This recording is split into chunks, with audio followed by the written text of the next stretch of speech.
If you have energy within you that burns, that distracts, that pulls you toward desire but leads to no creation, then listen to me now. This fire was not given to you to waste in indulgence. It was given to build empires, write great works, lead nations, and conquer yourself. The greatest men in history were not free from lust. They were masters over it.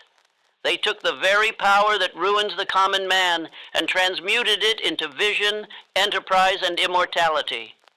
You will not escape this force, but you can command it. And once you do, your energy will no longer betray you. It will build your legacy. This is not for the weak. It is not for the drifter. It is for the man who is ready to take what once ruled him and bend it to his purpose. What you will hear in this instruction is not a suppression of energy. It is the elevation of it. And when you apply it, you will become unstoppable. Now listen, not with curiosity, but with the decision to become master over yourself. There is no force within the human body more potent than sexual energy. It is the invisible current that moves empires, topples kings, drives men to conquest, and fuels the highest expressions of art, invention, and genius. It is the root of all creation. Every child, every idea, every movement of consequence was sparked by this primal power. But the same force that builds nations has also destroyed men by the millions. The same current that once empowered great builders has wrecked those who lack discipline. This is the secret that few will speak plainly. What you do with this energy will determine whether you rise as a master or fall as a slave. If you are controlled by lust, you are not yet a man. You are not yet initiated into your power. You are a servant to your lower nature. You have not harnessed the fire. You have let it consume you. And let me be very clear. You will not command fortune. You will not lead men. You will not influence history if you cannot first govern your own flesh. That is not a judgment. It is a law. Sexual energy, when transmuted into higher action, becomes the driver of all real achievement. Look to history, and you will see its pattern. The emotion of sex, so misunderstood, so misused, has been the secret behind the endurance of visionaries, the stamina of warriors, and the magnetism of leaders. When properly directed, it becomes persistence, charisma, focused thought, and creative genius. The greatest musicians, the greatest orators, the greatest captains of industry, none were without this burning power. But what distinguished the great from the forgotten was this: they governed it. They made it serve their purpose. They transmuted it into legacy. No man ever achieved greatness who did not master his sexual nature. This is not speculation. This is not morality. This is law. Study the giants of history, men who shook the world with ideas, invention, and power, and you will discover that beneath the surface of their labor was a deep current of restrained, redirected energy. Thomas Edison, who labored through the night in pursuit of invention, was a man of relentless concentration. He did not waste his vitality on indulgence. He invested it in purpose. Leonardo da Vinci, whose mind brought forth sketches centuries ahead of his time, believed that a man's strength and clarity could be preserved and elevated through sexual restraint. He was not passive. He was disciplined. That is the difference. This is where the average man goes astray. He thinks power means indulgence. He believes the mark of manhood is found in conquest of others. But true mastery is not outward. It is inward. It is not the man who can seduce 1,000 women who builds a legacy. It is the man who can command himself, who can stand firm when the impulse rises, who can direct the fire into the furnace of creation. That man becomes unstoppable. Let me make this plain. I do not tell you to repress this power. Repression is weakness. Repression leads to shame, secrecy, and guilt. I do not ask you to destroy the flame. I ask you to govern it. This power must not be repressed, but redirected. You must take the force that once ruled you and put it to work in your service. You must make it the engine behind your ambition, not the chain around your neck. What are you building with your energy? Are you crafting your vision, Or are you spilling your strength into fantasies that leave you empty? Are you climbing the mountain of purpose? Or are you circling the drain of temporary pleasure? Be honest, for the man who cannot face his truth cannot fix it. There is no shame in having desire. You were created with it. But there is deep cost in being ruled by it. The man who indulges every urge becomes soft, indecisive, spiritually bankrupt. His eyes become dull. His voice loses weight. His work lacks staying power. Why? Because the very fuel of his vitality, the sacred substance of his will, is being wasted. I ask you now to reverse this pattern, to stop handing your strength to the world's temptations, to reclaim your fire and put it into your craft, your mission, your legacy. Every time you withhold indulgence and act on purpose, instead, you become more powerful. You sharpen your mind. You deepen your spiritual connection. You send a signal to the subconscious that you are no longer a victim, you are a commander. This shift begins with a decision, and once the decision is made, it must be enforced through habit. When the impulse to indulge arises, you must act. Not on the impulse, but on your purpose. Stand up, move your body, breathe deeply, recite your definite chief aim, begin working with your hands, write, create, building plan, call, serve, transmute. This is how kings are formed, not by feeling something, but by directing it. Let this now become your first command over the day. I am not my desire, I am the director of my energy, I command my passions, and say it again. Not quietly, not as a question. Say it as a declaration of identity. For as you speak, you instruct the subconscious. And as the subconscious accepts the instruction, you become what you repeat. This is not mystical, it is mechanical. You must begin to understand your body as a vessel of power, not a toy for pleasure. Your mind is the governor, your energy is the servant. When this alignment is in place, nothing can stop you. Women will respect you more. Men will follow you. Your presence will sharpen. Your vision will intensify. Your willpower will grow. Why? Because you have ceased being a drifter, and you have become a directed force. And that is what the world obeys, a directed man. If you continue as you are, ruled by appetite, then you will continue to circle the same mountain of regret, shame, distraction, and weakness. But if you choose this day to transmute, to redirect, to refine, then everything changes. Your energy becomes strategy. Your thoughts become lightning. Your ambition becomes destiny. Now say it once more. I am not my desire. I am the director of my energy. I command my passions. And act like it. You were not given desire to waste it. You were given it to transmute it. Sexual energy is not to be feared, nor hidden, nor shamed. It is to be harnessed, converted, like heat into electricity, into a higher form. This is the law of sexual transmutation. And it is one of the most misunderstood, most underused, and most powerful principles available to man. What is sexual transmutation? It is the deliberate process of converting the energy of desire into ambition, into discipline, into creativity, into achievement. It is the elevation of a force meant for reproduction into a force for greatness. It is the taking of that which is primal and transforming it into that which is immortal. The desire that once ruled your body can become the engine of your empire, but only if you direct it. You must understand this. Energy cannot be destroyed, but it can be elevated. It can be diverted. It can be lifted. The same fire that burns down a village can be harnessed to power a city. The same river that floods the land can irrigate crops when governed by a channel. So it is with the emotion of sex. The man who seeks to repress it will fail. The man who seeks to indulge it will become a slave. But the man who chooses to redirect it, he becomes a force of nature. The fuel of sexual energy is emotion, and emotion is the language of the subconscious mind. Whatever emotion you attach to thought, your subconscious begins to reproduce.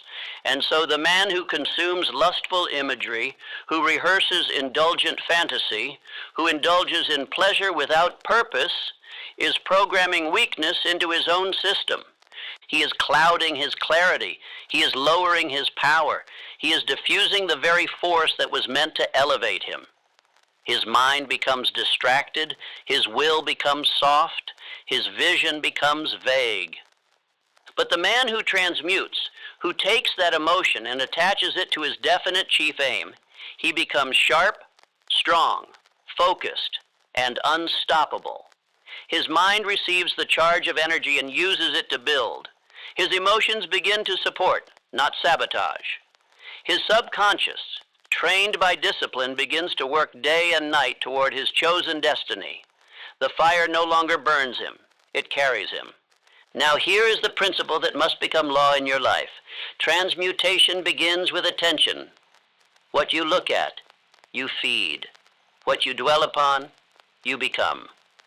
Where your eyes go, your energy flows. This is not poetic. It is mechanical. If you fix your gaze upon indulgence, your energy will follow. If you fix your gaze upon your vision, your energy will follow. The direction of your life is determined not by the strength of your desire, but by the direction of your attention. So I ask you, what are you watching? What are you imagining? What are you craving in secret? You cannot build in the light what you are poisoning in the dark. You cannot walk in power while indulging in weakness. You cannot speak of purpose while feeding addiction. These are not moral statements. These are success principles. You must now become ruthless about what enters your eyes, what lives in your thoughts, and what commands your attention. Every man is tempted. That is not the issue. The issue is, what does he do when the impulse rises? And here is your instruction. Do not act upon it. Channel it into your definite aim. Do not repress it. Redirect it.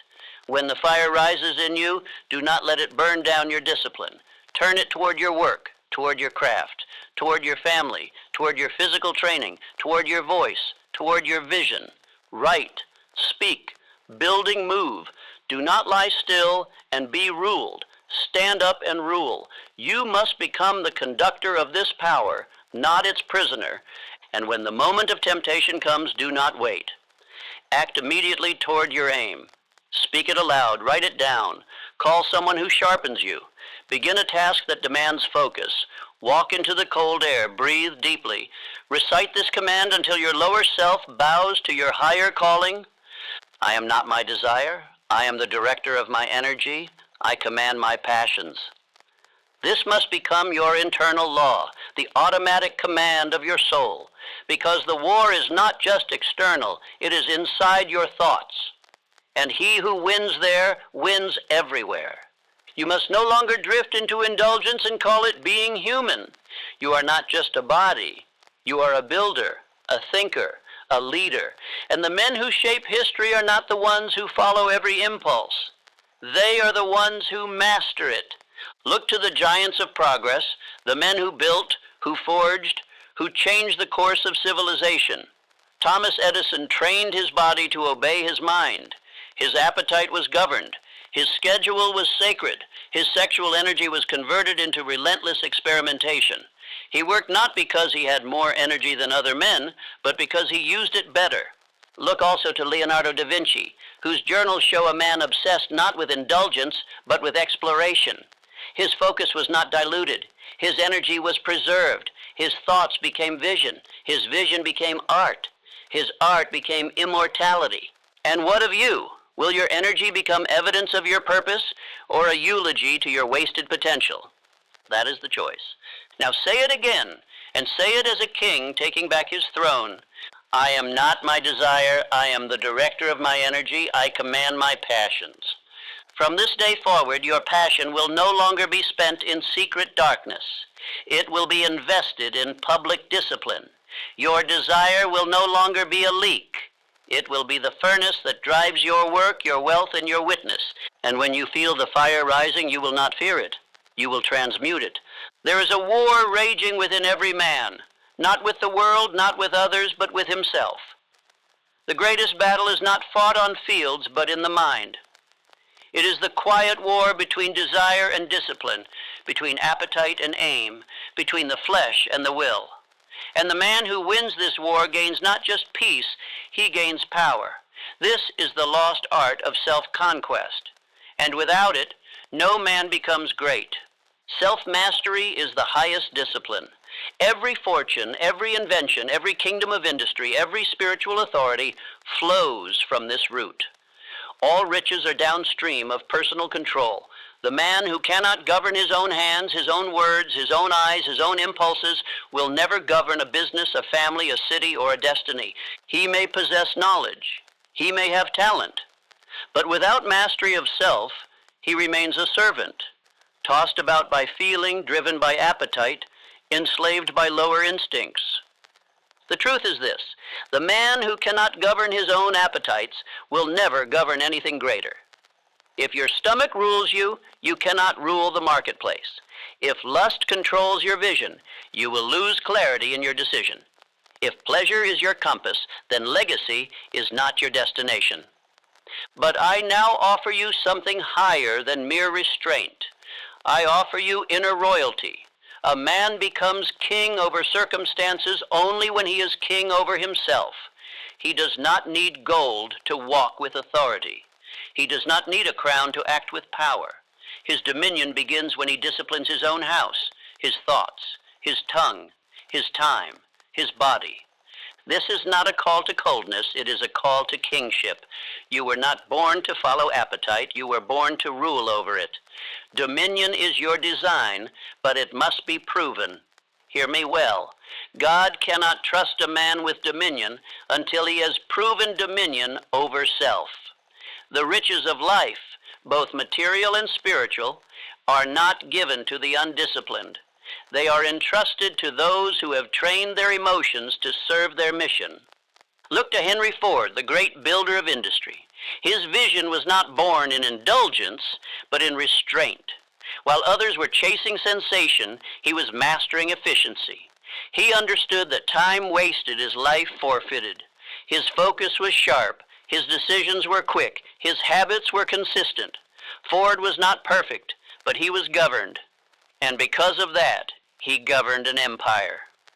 So I ask you, what governs you? Is it your will or your urges, your purpose or your pleasure? Do not say, I can't help it. That is the speech of slaves. Say instead, I will train it. Say, I will discipline it. Say, I will command it. Because you can, you must, or else your life will always be smaller than your potential. When lust arises, when temptation speaks, when the old habits return, do not fold. Do not delay, do not beg for escape. Stand firm. Speak your definite chief aim aloud. Loud enough for your subconscious to feel it. Begin moving your body. Engage the mind in labor. Put your hands to work. Write, read, walk, building. Call someone who sharpens you. Do something that aligns you with the man you are becoming. This is not about never being tempted. It is about never being ruled. Each time you rise above the flesh, you rise in spirit. Each time you delay gratification, you accelerate transformation. Each time you say no to the lesser, you say yes to the greater. Now make this your morning command. Say it when you wake. Say it when you feel weak. Say it when the enemy of purpose whispers in your ear. I'm a master of myself. My appetite obeys my mind. My body is the servant of my will. Say it until your body listens. Say it until your thoughts align. Say it until the world feels your difference. You must no longer treat your flesh as your master. It is your instrument. It is not the leader of your life. It is the carrier of your mission. Your body is the servant, not the king. You are the king. Your mind is the throne. Your will is the scepter. Your decision is the law. Now govern as such. Do not say you are waiting for strength. Strength comes when obedience begins. Strength is not given in advance. It is built in battle. Every time you win the moment, you build the man. And eventually, that man becomes unshakable. Let the world chase novelty. Let the masses drown in indulgence, but not you. You are in training. You are under divine construction. You are becoming the type of man God can trust with territory, with wealth, with influence, with legacy. Now speak it again, not as a wish, but as a law. I am a master of myself, my appetite obeys my mind, my body is the servant of my will. And then prove it with action, not once, not sometimes, but daily, hourly, when no one sees, especially then, because that is where kings are made, in silence, in secret, in struggle. Lust is not harmless. It is not a mild diversion. It is not a private indulgence that leaves the soul untouched. No, lust is the silent killer of ambition. It erodes a man not with fire, but with softness. It does not strike him down in one blow, but dulls him day by day until his edge is lost, his vision blurred, his spirit weakened. The man who does not conquer lust will eventually be conquered by it. Let me speak with no hesitation. The man who indulges in pleasure before purpose loses both. The pleasure fades into guilt. The purpose dissolves into apathy. He becomes fragmented, uncertain, and ineffective. He may still speak of goals, but he no longer possesses the fire to pursue them. His mind begins to retreat. His energy leaks. His will becomes soft. And worst of all, he doesn't know why. The ancient stories carry truth for those with ears to hear. Consider the story of Samson, the man born with strength beyond any warrior of his time. His power was not earned by labor, it was a gift. His victories were not built on strategy, they were the result of divine favor. And yet, for all his strength, for all his victories, he was brought down not by an army, but by a woman, not by force, but by lust. His mind was conquered long before his enemies conquered his body. Delilah did not need to destroy him, she only needed him to destroy himself. And so he did. He traded his strength for indulgence, his crown for comfort, his mission for momentary pleasure, and he fell. And how many modern men follow the same path? They are not lacking opportunity. They are not lacking talent. They are not lacking time. They are lacking control. They are strong in speech, but weak in self-discipline. They set goals with their mouths, then sabotage them in secret. They cry out for purpose in the day and fall into indulgence by night. They are not bad. They are simply untrained. They are not doomed. They are undisciplined. But that can be changed. You must understand, lust weakens warriors. It clouds the mind. It slows decision. It steals energy. It numbs the spirit. And above all, it creates a cycle of defeat that the man begins to accept as normal. He starts to believe that he is simply inconsistent, that he is just this way. And so he builds nothing. He leads no one. He fulfills no legacy. He drifts. And drift is the great destroyer of men. But you were not born to drift. You were born to dominate. You were not born to serve your senses. You were born to rule them. Every impulse that rises in you is a call to action. And every action you take is a vote for the man you are becoming. You must now see clearly that every impulse has two directions. One leads to greatness, the other leads to destruction. One direction demands discipline, the other requires only surrender. One builds strength, the other builds shame. One direction ends in legacy, the other in regret. And every time you are tempted, you are being asked, which man will you feed today? The world will not warn you. It will dress lust in fine garments. It will celebrate indulgence. It will mock restraint. But you must remember, the world does not build great men.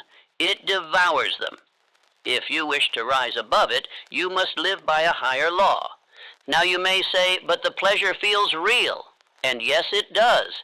But understand, it is the temporary high that costs you permanent power. It is the fleeting satisfaction that steals enduring strength. It is the moment that robs you of momentum.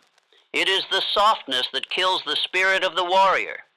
Contrast this with the man who transmutes his desire. He does not lack energy, He has more. He does not live in shame. He walks in clarity. He does not apologize for his strength. He commands it. He channels the same desire others waste. And because of that, he builds where others break. He advances where others stall. He sharpens while others sleep. His life becomes a testament to the law. Energy, when governed, becomes legacy. But energy, when wasted, becomes a grave. Let me say this to you directly.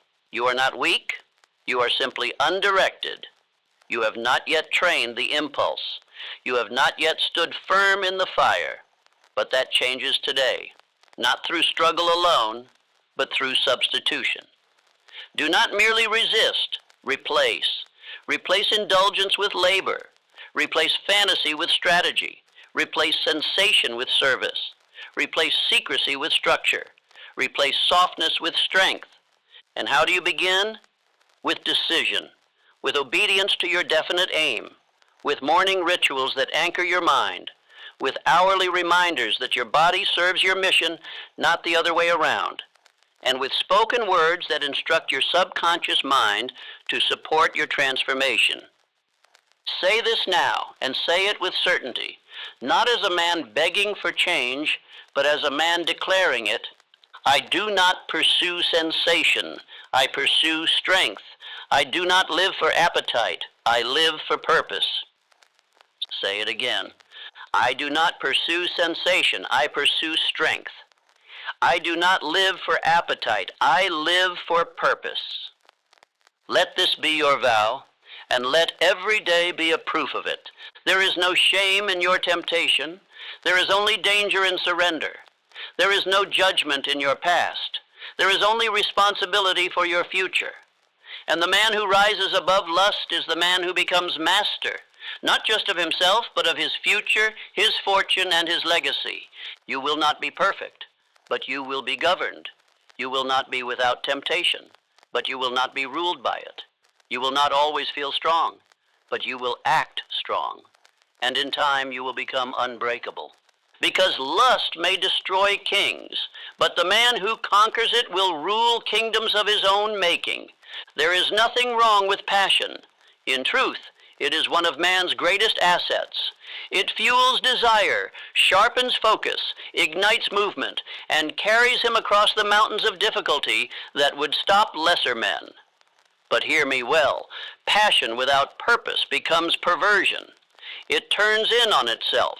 It becomes a weapon used against the man who possesses it. It burns without producing. It consumes without building. It flatters while it destroys. The tragedy of many men is not that they lack energy, but that they waste it. Their eyes are wide, their hearts are ablaze, but their direction is absent. They want much, they feel much, but they build nothing because they have not yet decided what they are here to do. And until a man has found his purpose, he is a slave to every appetite, every emotion, every whisper of distraction. Men without aim will always be slaves to emotion. Emotion needs structure. It needs command. Without it, the strongest impulses, sexual desire, ambition, hunger for meaning, become scattered, diluted, or turned against the man himself. Lust is not evil by itself. It is simply misplaced focus. It is energy with no destination. It is power with no blueprint. But when you find your definite purpose, and more than that, when you commit to it daily, you give your passion a home. You give it walls to press against. You give it a direction, and that direction multiplies its strength. A man who feels strong emotion but is unclear in aim is like a horse without reins. But the man with aim harnesses his power and directs it toward greatness. Look to the life of Andrew Carnegie, a name engraved in the story of wealth itself. He was not born into privilege. He did not inherit fortune. But he had a purpose that devoured excuses. He made it his aim not merely to grow rich, but to lift others through industry, efficiency, and the spreading of libraries and education across the nation. His obsession was not with feeling, it was with function. And because of that, he directed his entire being into service, and the world rewarded him with one of the greatest fortunes of his age. But his wealth was not the result of effort alone. It was the result of energy transmuted into usefulness. While others chased pleasure, Carnegie chased improvement. While others were seduced by distraction, he sharpened his vision. While others drifted, he advanced. He did not deny desire, he redirected it. This is your instruction. You must now begin to direct your energy into writing, building, planning, working, serving, and speaking. You must replace indulgence with impact. When temptation whispers, act. Do not freeze, do not analyze, do not argue. Work, move, building serve, lead. Do something that proves you are governed by purpose, not feeling. Let me be very plain with you. You cannot afford idle time. You cannot afford mental vacancy. The man who sits in stillness without structure becomes a target for distraction. But the man who fills his time with mission becomes impenetrable. His purpose becomes a fortress, and his energy becomes a weapon of creation. Let every hour have a name. Let every morning begin with instruction. Let your day be governed not by mood, but by assignment. Speak your definite chief aim aloud, especially when temptation rises. Say it with force. Say it until your lower self bows. Say it until your subconscious awakens. Let the fire of your desire burn toward your future, not toward fantasy. This practice will train your system. It will build a new association.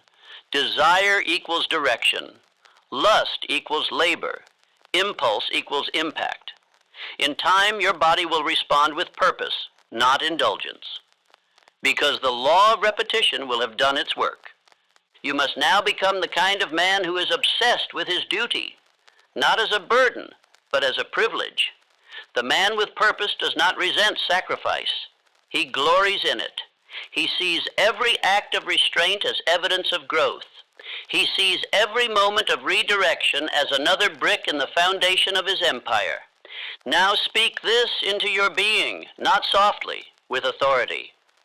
My energy builds. My work is my worship. My legacy is worth more than a moment of weakness. Again. My energy builds. My work is my worship. My legacy is worth more than a moment of weakness. These words are not mere encouragement. They are tools, weapons, instructions. They train your mind to see through the illusion of temporary pleasure and remember the power of permanent progress. And understand this, pleasure is not wrong. Rest is not weakness, but neither must be given leadership over your days. Let them follow your labor. Let them be the reward, not the master. The man who lives for ease dies in regret, but the man who lives for duty dies in honor. Purpose is the compass. Let it point true north. Let every desire be weighed against it. Let every action be a step toward it. And if an impulse does not serve your mission, slay it. No mercy, no negotiation, no delay. You are not here to coast. You are not here to waste. You are not here to blend in with the drift of men who once dreamed and never acted. You are here to build. You are here to multiply. You are here to lead. But none of that is possible until your passion submits to your purpose. So rise, stand, speak, write, building move, serve, lead. Let your day begin not with confusion, but with command. And let that command train your body to obey the call of your legacy. Say it one final time and then go prove it. My energy builds. My work is my worship. My legacy is worth more than a moment of weakness. There is a war being waged for your attention, not with weapons or noise, but with softness, comfort, and slow decay. The world today has become a breeding ground for mental weakness, emotional indulgence, and soft-spoken destruction. Men no longer rise early. They drift late. They no longer stand guard over their mind. They let anything enter. They no longer seek mastery. They seek escape. And so the world does not suffer from a lack of tools or knowledge or possibility. It suffers from a lack of men who have conquered themselves. The masses have been trained to indulge at the first impulse, trained to seek comfort before responsibility, trained to numb rather than to sharpen, trained to chase pleasure instead of principle. And the results are visible. Weakened minds, scattered attention, brittle discipline, and shallow spirit. But you must not live as the masses live. You must rise above what is common. You must become uncommon. Hear me well. The masses are trained to indulge. The leaders are trained to delay. One lives for sensation, the other lives for succession. One surrenders to the body, the other trains it. One consumes, the other creates. One is governed by impulse, the other is governed by instruction. Choose now which you will be. This path is not new. The man who chooses the higher road has always been lonely. He has always been misunderstood, but he has also always been remembered. Let me remind you of a man who walked this path under the crushing weight of criticism. Abraham Lincoln. He was not celebrated in his day. He was slandered, doubted, and betrayed. He bore more weight than most men could fathom, and yet he walked with vision and restraint. He did not fall into bitterness. He did not distract himself with pleasure. He did not seek applause. He sought only what was right. And because of this, he became immortal, not in flesh, but in impact. You will be lonely. You will be called strange. You will be mocked for your restraint. But in time, you will be sought out. You will be followed. You will be remembered, because the world does not reward the man who fits in. It remembers the man who rises above. And what is one of the most seductive temptations the world now offers? Lust disguised as love, attention disguised as affection, pleasure disguised as connection. It flatters the man's ego while feeding poison to his purpose. He believes he is being seen, but he is being softened. He believes he is being desired, but he is being distracted. He believes he is experiencing love, but love does not lower a man. True love builds, uplifts, and elevates. Lust without aim drains. Love with vision builds. You must now see clearly, not everything that feels good is good. Not everything that looks beautiful brings beauty to your life. Not everything that excites the senses strengthens the soul. The wise man looks beneath the surface. He asks, where does this path lead? And if the answer is destruction, no matter how pleasant the beginning, he turns from it. This requires a new kind of discipline, a new kind of clarity, a new kind of command over your environment. You will not bow to what is common. You will rise to what is uncommon. Let that be your vow. Let it be your inner law, and let your mornings become your sacred ground. When the world is asleep in distraction, you will rise in dominion. You will not begin your day with gossip, indulgent thought, or mental drift. You will not check what the world says before checking what your soul says. You will not start the day reacting. You will begin by commanding. The morning hour must be cleansed of all pollution. No lazy speech, no lustful thoughts, no meaningless consumption. You are not a beggar of stimulation. You are a builder of destiny. You do not wake to be entertained. You wake to be entrusted. Your first act must be instruction. Instruct your mind. Instruct your body. Instruct your day. Speak your definite chief aim aloud with power. Declare your identity. Write your plan. Move your body. Sharpen your vision. And give thanks, not because all is perfect, but because you have been granted another day to conquer yourself. Let no man say this path is easy. It is not. It is narrow and it is high. But every step you take sets you apart. Every morning you dominate sets you above the noise. Every lust you overcome sharpens your legacy. Now say this aloud, with strength, with clarity, with decision. I rise early, I think clearly, I act with restraint, I serve with vision. Again, I rise early, I think clearly, I act with restraint, I serve with vision. Let this become your morning creed. Speak it before the day speaks to you. Write it before the world writes on your mind. Obey it before the distractions have a chance to enter. You are not missing strength. You are missing structure. You are not missing willpower. You are missing ritual.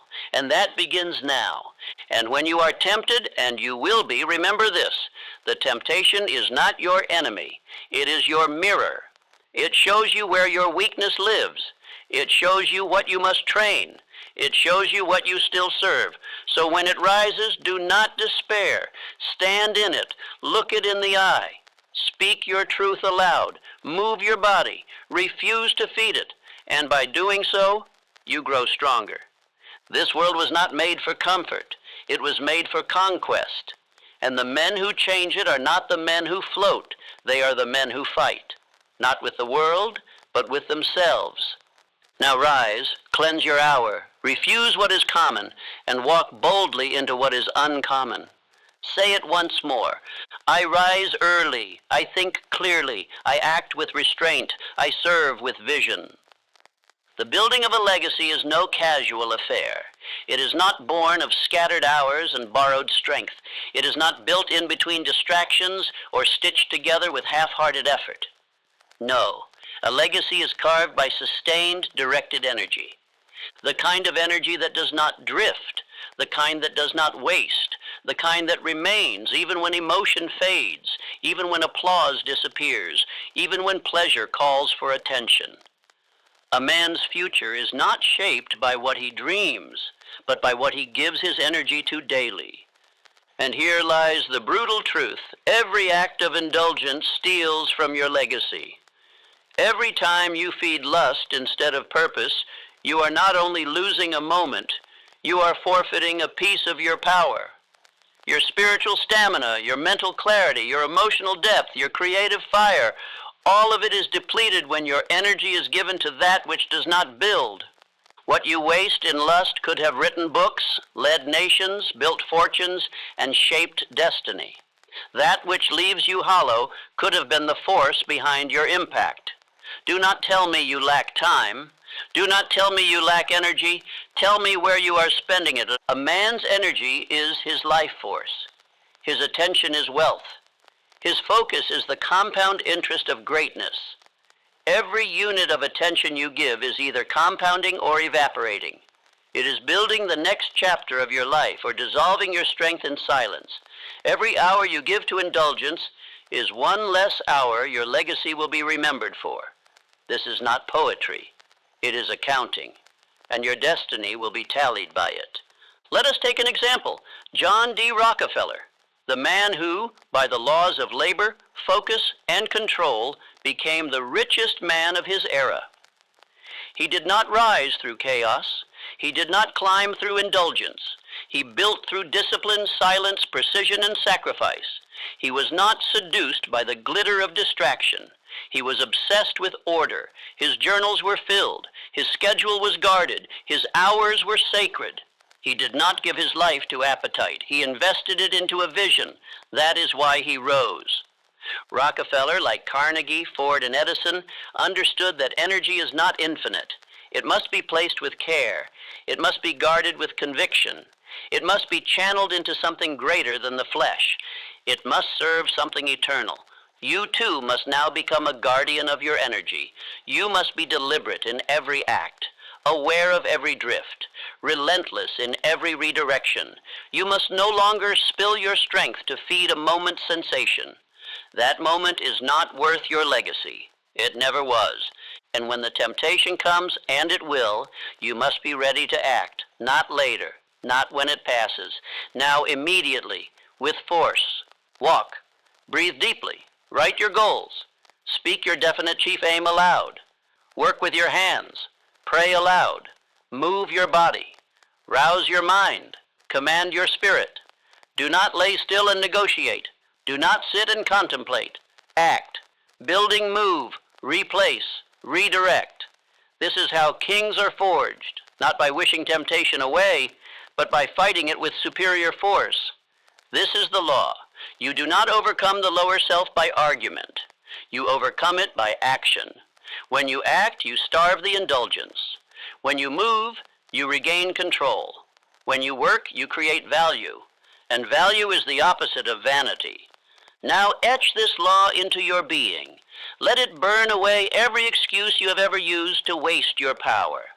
My legacy requires energy. I do not spill it in vain. My future is built with focus.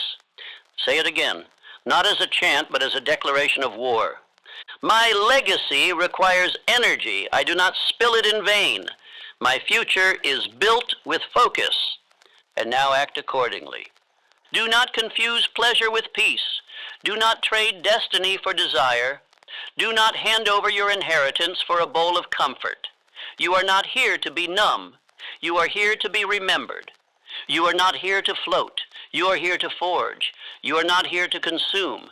You are here to create. Let your hours be clean. Let your body be governed. Let your attention be sacred. Let your energy be holy. Because you are not just building a career. You are not just chasing a number. You are building a legacy that will outlive you. And such a thing demands power. Power that must not be spilled on vanity. Say it once more, and say it for the man you are becoming. My legacy requires energy. I do not spill it in vain. My future is built with focus. Let us now address a misunderstanding that has ruined many men, not only in practice, but in thought. Some have come to believe that the woman is the source of their downfall, that she is the snare, that she is the reason they cannot focus, cannot build, cannot rise. But this is false. The woman is not the enemy. Distraction is. Your downfall is not her beauty. It is your lack of discipline. It is not her presence. It is your untrained attention. She is not the one who causes you to fall. It is your response to her that determines whether you stand or stumble. We must speak with moral clarity. This is not a doctrine of blame. It is a law of responsibility. Admiration is natural. The beauty of woman is one of the great wonders of creation. It is to be respected, appreciated, even honored. But worship of the flesh leads to ruin. The moment you place her above your purpose, you have already fallen, not before her, but before your own lower nature. Let this be understood. Women are not your test. Your self-governance is. You are not commanded to despise. You are commanded to direct. You are not called to flee in fear. You are called to rule in focus. The strength of a man is not proven by avoiding beauty. It is proven by not being ruled by it. You must master your thoughts. This is where all corruption begins, not in her clothing, not in her movement, not in her presence, but in the undisciplined thoughts of the man. That is where distraction breeds. That is where vision is stolen. That is where attention is hijacked. You must now become the watchman of your mind. You must now begin to treat your thoughts as sacred ground. No one walks upon them unless they build your destiny. When you begin to see through this lens, your entire relationship with the feminine transforms. You no longer see women as temptation, but as potential partners in purpose. You no longer chase them. You build yourself. And by building yourself, you become the man who attracts by discipline, not by need. There is nothing more dangerous than a needy man. He is a beggar of attention. He is a servant to emotion. He asks for validation instead of bringing vision. He follows beauty instead of leading it. And for this reason, he is always unstable, because his value lives in the response of another, not in the foundation of his own character. But the disciplined man, he is magnetic. He does not shout his worth. He radiates it. He does not seek to impress. He seeks to become. He does not chase validation. He lives in conviction. He walks with focus. He builds with fire. He guards his time. He protects his mission. And because of that, the right people gather. The right woman recognizes him, not because of his words, but because of his presence. Let me say this clearly. The right partner does not distract. She inspires. She sharpens. She supports, but she cannot build a king. You must already be one. She does not crown a fool. She follows a man who has already conquered himself. And that is why this work, this training, this daily transmutation is so vital, because only the man who leads himself can ever be trusted to lead others. There is great power in union between man and woman. The union of love, when based in clarity, honor, and shared purpose, can build empires. It can multiply energy. It can elevate vision. It can ignite faith. But only when both parties are whole. Only when both are governed. Only when both serve something higher than emotion. Do not seek a woman to save you. Do not expect her to make you strong. That is your burden. That is your privilege. And until you carry it, you will never be ready for her. So now let us shift the conversation. Let us remove the veil of confusion. Let us stop blaming beauty and start building discipline. Let us stop worshiping the image and start commanding the inner man. When your thoughts rise, redirect them. When your eyes wander, refocus them. When desire sparks, harness it. Use that energy not to fantasize, but to strategize, to write, to move, to speak, to build, to labor, to become. And when you are tempted to chase, to impress, to seek approval, return to your law. I honor women. I lead myself. I do not chase. I attract by discipline. Say it again. Let it become the marrow in your bones. I honor women. I lead myself. I do not chase. I attract by discipline. Say it in the morning when your clarity is fragile. Say it in the evening when your guard is lowered. Say it when desire whispers. Say it when the flesh rises. Say it until your mind listens. Say it until your habits obey. Say it until your life proves it. Because the truth is this, you were never meant to serve the feminine. You were meant to honor her by first ruling yourself. You do not serve her best by folding to her presence. You serve her best by fulfilling your purpose. And in the end, the world does not need more distracted men. It does not need more critics. It does not need more charmers. It needs more kings, builders, leaders, men of restraint and fire. You are that man. If you choose to be, if you train to be, if you transmute and rise and lead. Now let that identity rise again in the spoken word. I honor women. I lead myself. I do not chase. I attract by discipline. Look back now on what you have walked through. If you have followed this instruction, if you have spoken the words, written your aim, obeyed the law, you are no longer the same. You may still feel the pull of the old self, but you have stepped into a different current. You are no longer drifting. You are now being drawn upward, not by the world's command, but by the call of your own spirit. You are becoming the man the world cannot corrupt. Let me remind you, sexual energy is power. It is not weakness. It is not shame. It is not a curse. It is a fire. And like all fire, it can destroy or it can build. It can consume your purpose or fuel it. It can bring ruin or resurrection. This power was given to you not to waste, but to wield, to transform it, to transmute it, to make it your servant. But power must be mastered. No one is entrusted with dominion who has not first conquered himself. The man who has not mastered this energy cannot be trusted with riches, cannot be trusted with leadership, cannot be trusted with family, cannot be trusted with destiny. If he cannot guard his inner life, he will never govern the outer world. Transmutation leads to legacy. The moment you learn to channel your desire into creation, into labor, into writing, into planning, into leadership, you multiply yourself. You gain momentum. Your ideas become sharper. Your will becomes firmer. Your walk becomes clearer. The things that used to pull you down now serve as reminders of what you are rising above. Lust is not something to be repressed. It is to be redirected. You do not deny that you feel. You command that feeling to serve.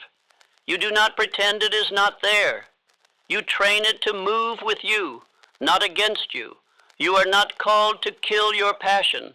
You are called to consecrate it, to aim it, to guard it, to fuel your ascent with it.